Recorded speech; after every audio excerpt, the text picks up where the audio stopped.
I heard the noises coming from the garage before I even opened the front door. It wasn't the kind of sound you expect to hear on a regular Thursday evening when your wife is supposed to be at her yoga class and your kids are at your mom's for their weekly sleepover.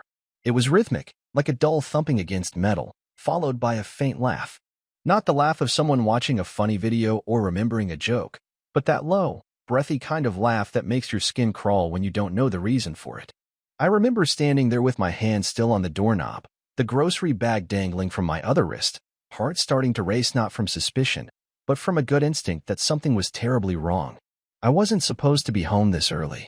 I had told Melissa I'd be stuck at work until late because of server issues, but the problem got resolved faster than expected, and I figured I'd surprise her with takeout from her favorite Thai place.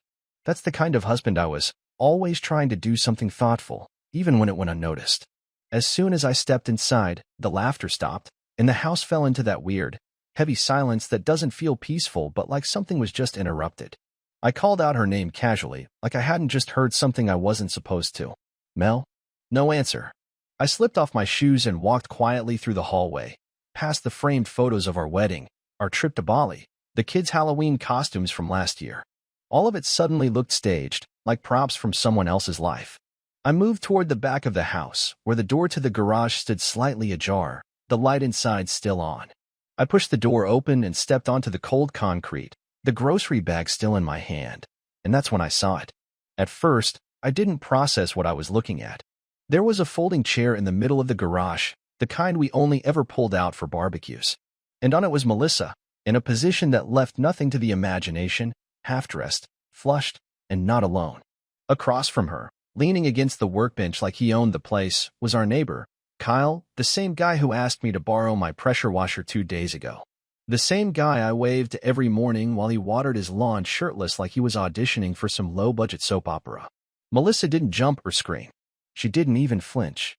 She just slowly turned her head toward me with this look on her face, like she had been expecting me all along. Kyle straightened up, zipped up, and looked at the floor like a scolded kid caught stealing cookies. I dropped the bag. It hit the floor with a dull thud, and the containers inside burst open, spreading curry across the concrete like a yellow, greasy crime scene. Seriously, I said, not yelling, just staring at the both of them. In our garage? You couldn't even wait until I was out of the house for real. Melissa stood up, adjusting her top with zero urgency, like this was just mildly inconvenient. It's not what it looks like, she muttered, which only made me laugh because it was exactly what it looked like. Kyle, to his credit, didn't say a word. He just grabbed his hoodie and walked past me without making eye contact. The smell of sweat and cheap cologne hit me as he passed. That smell would stay with me longer than I'd like to admit. You were supposed to be at yoga, I said finally, still not raising my voice. You said you were going to get back into shape. That's what you told me, right? That yoga helped clear your head? Melissa looked annoyed, like I was being dramatic. It does help, she said, still fixing her hair, her tone flat, but not in the way you think. And just like that, she walked back into the house like we had argued about laundry, like she hadn't just torn open the fabric of everything I thought we were. I stood there for a few minutes, surrounded by the smell of lemongrass chicken and betrayal, not even angry yet. Just stunned. The kind of stunned where your hands don't know what to do, and your brain is trying to convince your heart that this is probably just a dream or some terrible misunderstanding. But there was no dream, no illusion. It was all real. And in that moment, I realized I wasn't going to be the same man anymore. I couldn't be. The man who brought home dinner and left work early to surprise his wife died right there in that garage. What came next was going to be something else entirely. I didn't sleep that night. I didn't even try. I just lay there in the dark, fully dressed, with the bedroom light off and the hallway light leaking in through the open door. Melissa was downstairs, pretending she was doing laundry or cleaning the kitchen or maybe just sitting on the couch scrolling through her phone like she didn't just get caught with our neighbor half-naked on a folding chair. I heard her moving around for a while, opening cabinets, pouring herself a drink, and then silence. At some point, I must have closed my eyes because I remember opening them and seeing the time on my phone, 5:13 a.m. She never came to bed. I got up and walked past the living room and saw her on the couch under a blanket, staring at the ceiling like she was the one trying to make sense of things. She didn't say anything, and neither did I. The kids were due back at noon, so I had a window of time to find out how deep this went before I had to put on the face again. I didn't say a word to her that morning. I left the house and drove to Kyle's. I wasn't planning to knock, but his car was gone anyway, probably hiding at a friend's or sitting in a parking lot waiting for this to blow over. That coward couldn't even face what he'd done. I ended up driving around for hours, not really going anywhere, just thinking. I stopped for gas at one point, then got back on the road and parked at the far end of a grocery store lot, where no one would bother me. That's where I sat, trying to figure out if this was a one-time thing or something worse. Something regular. Something she had been hiding for longer than I realized. When I got home, Melissa was in the kitchen making sandwiches for the kids. She acted like nothing had happened, even asked me if I wanted one like we were still a functioning couple. I didn't answer. I just walked upstairs to our bedroom and opened the drawer where we kept the home safe. That's where we kept important papers, backups of passwords, a copy of her will, and Melissa's planner, the physical one she still used even though everything else was on her phone. I flipped it open and started scanning back through the weeks. Yoga. Errands. Girls' night. Yoga again. Then I noticed something small, written in pencil, faint enough that it almost blended into the page. A couple of dates were marked with just the word G or K, and always on the same days she claimed she was somewhere else. I flipped back further and found more entries. They were never consistent but frequent enough to be suspicious. One entry just said, G lunch, bring black. That was 4 weeks ago. I didn't know what bring black meant, but I knew it wasn't good. I checked our bedroom closet and found a small black lingerie bag tucked behind her shoe rack. I opened it, and it was empty. The bag had a faint scent of her perfume. I stood there holding it, not angry yet, just methodical. I opened her nightstand drawer next and found a small, unfamiliar key. Not a house key, not a car key, smaller, like for a locker or storage unit. I had never seen it before. I didn't ask about it. I just kept going.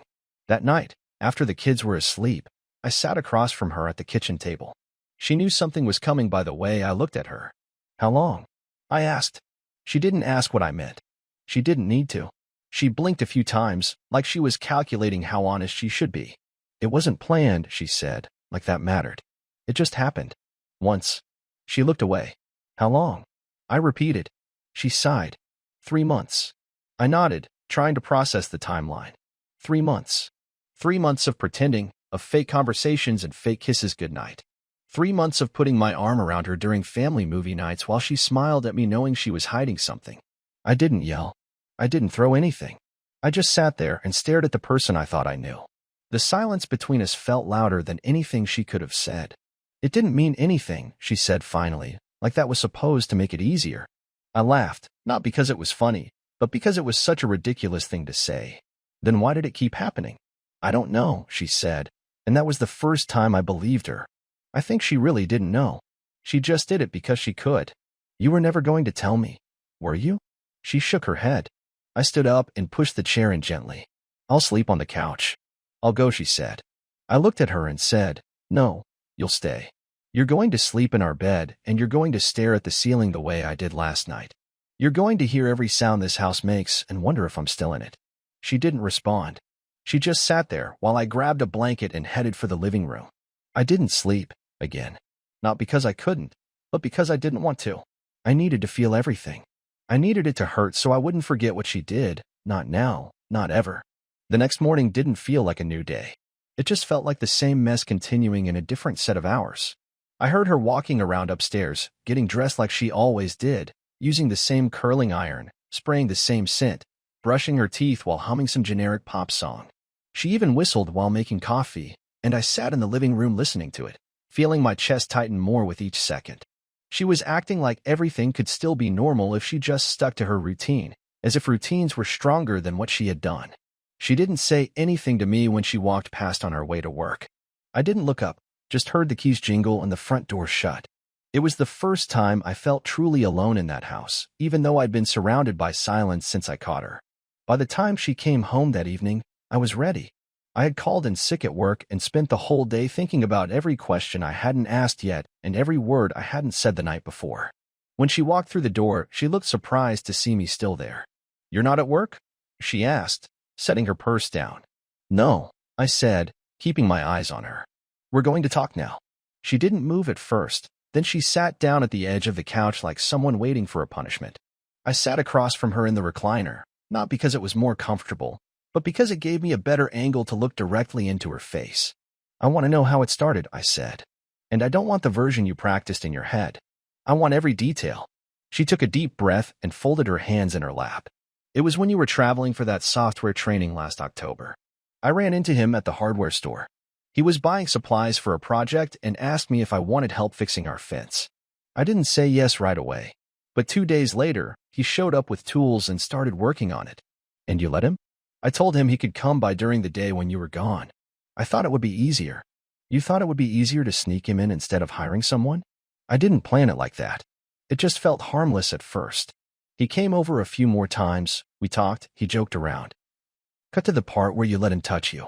She looked down. The third time he was here. I made him a drink. We sat outside, and he kissed me. And you let him.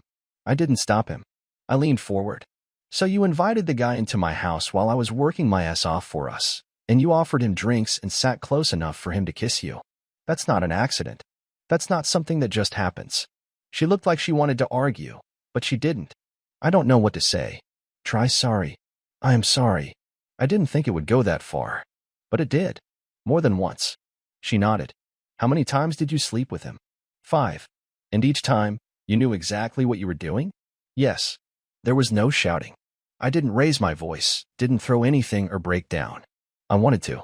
I wanted to scream, flip the coffee table, pull down every photo of us in the house, but I didn't.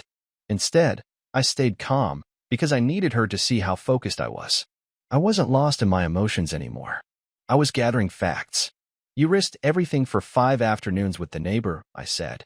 You put our marriage, our family, our home on the line for someone you barely know. I didn't feel like I mattered to you anymore, she said suddenly. You were always working. Even when you were home, you were still logged into something. You didn't look at me the same way. You never touched me unless I touched you first. So your solution was to lie and cheat? That's what adults do when they feel neglected. She shook her head, eyes glossy now. I'm not saying it was right. I'm saying I didn't know how else to feel something again. I didn't know you needed anything because you never said anything. You just let it rot in silence until you used that to justify whatever this is. I know, she whispered. And what's worse, I continued, is that you kept sleeping next to me. You ate dinner at the same table, helped our kids with homework, made weekend plans with me, all while lying every single day. I didn't want to lose them. You didn't think about them when you were fucking Kyle? That one hit. Her eyes welled up, and she looked away like she wanted to disappear into the cushion. I didn't love him, she said. I don't care. That's not the point. This isn't about him. This is about you. She didn't answer. Just sat there quietly, eyes fixed on the floor, the guilt finally landing like a weight she couldn't pretend wasn't there. I'm not doing this half-life with you anymore, I told her. You broke it, and now I have to figure out what to do with the pieces. Do you want me to leave? I haven't decided yet. But don't think for a second that you get to choose what happens next. She nodded. I'll let you know when I'm ready to talk again, I said. Until then, you'll stay out of my way. I walked out of the room without looking back.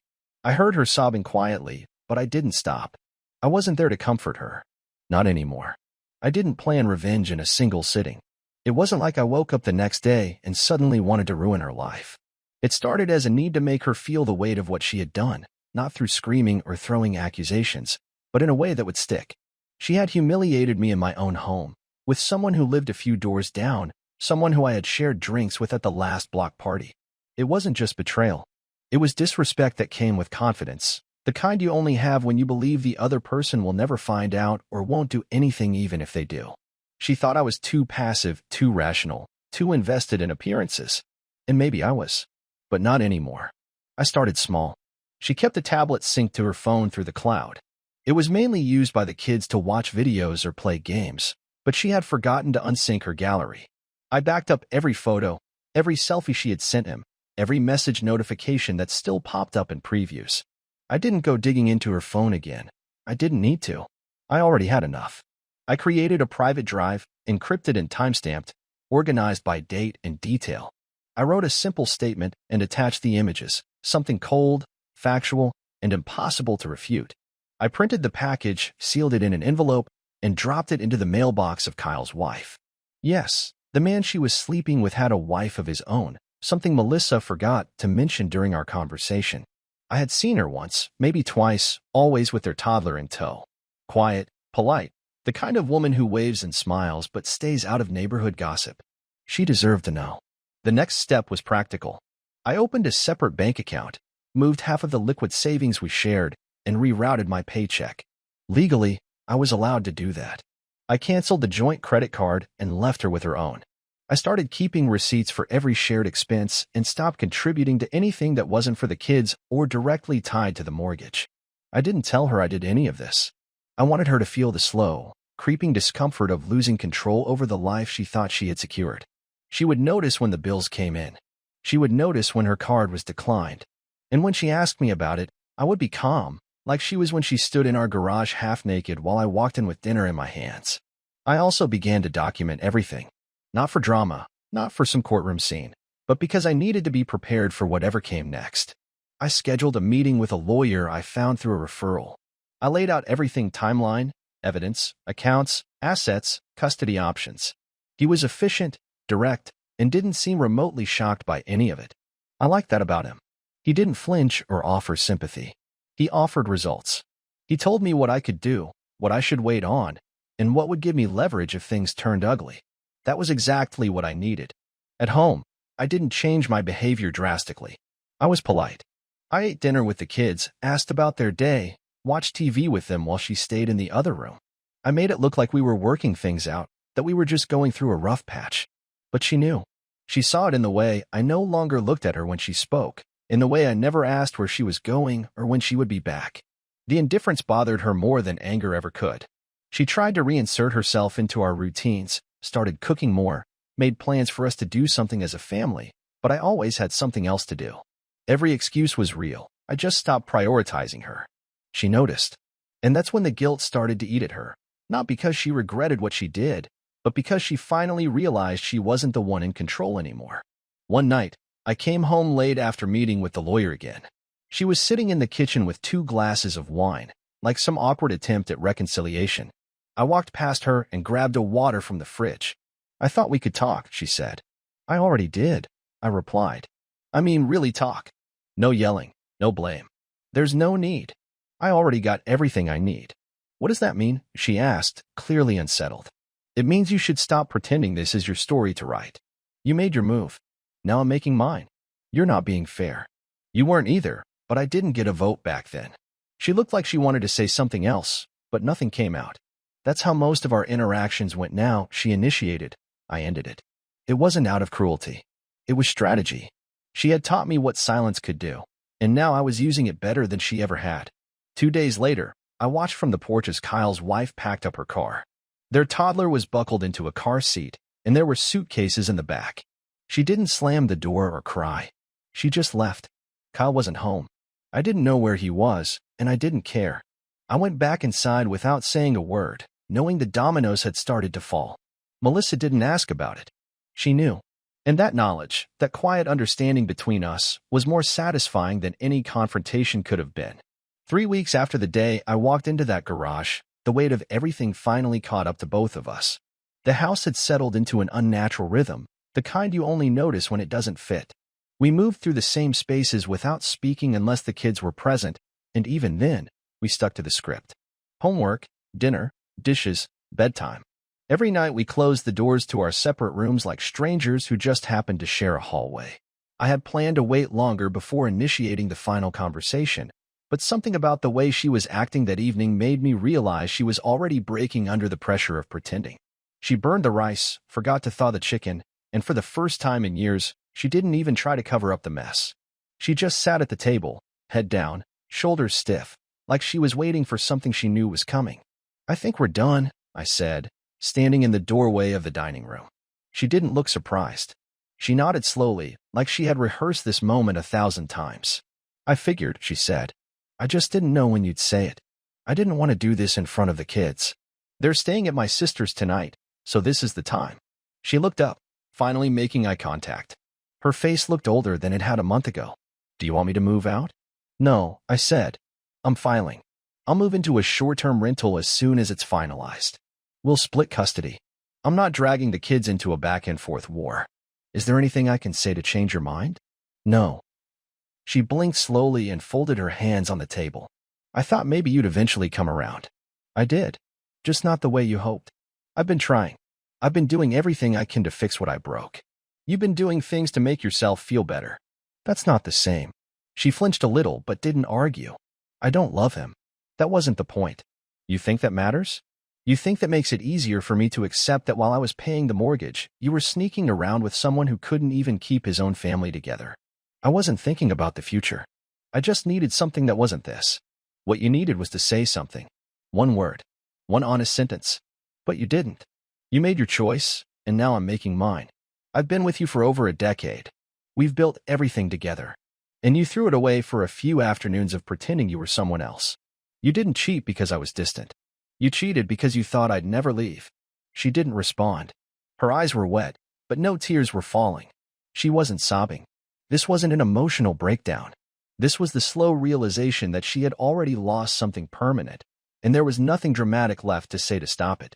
I still want us to be good parents, she said finally. They need both of us. I agree. That's why I've already spoken to a mediator. We'll go through the divorce without fighting. You can keep the house. I just want my share when it's sold.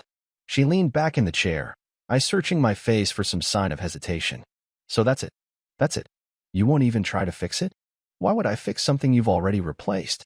I didn't replace you. You just made sure I'd never look at you the same way again. You don't come back from that. She stood up and walked over to the sink, running water over her hands like she was trying to clean something that wasn't there. I know you'll hate me forever, she said, not turning around. I don't hate you, I replied. Hate takes energy. I'm done giving you mine. When she turned back, her face had changed. There was no more pleading, no more defensive posturing. She finally understood that I wasn't bluffing.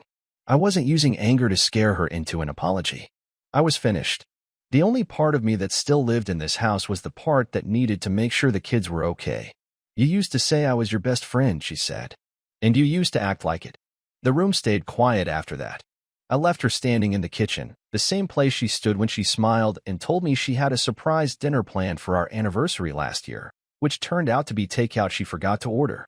I remembered brushing it off, saying it was fine, not because I didn't care, but because I believed that the effort mattered more than the result.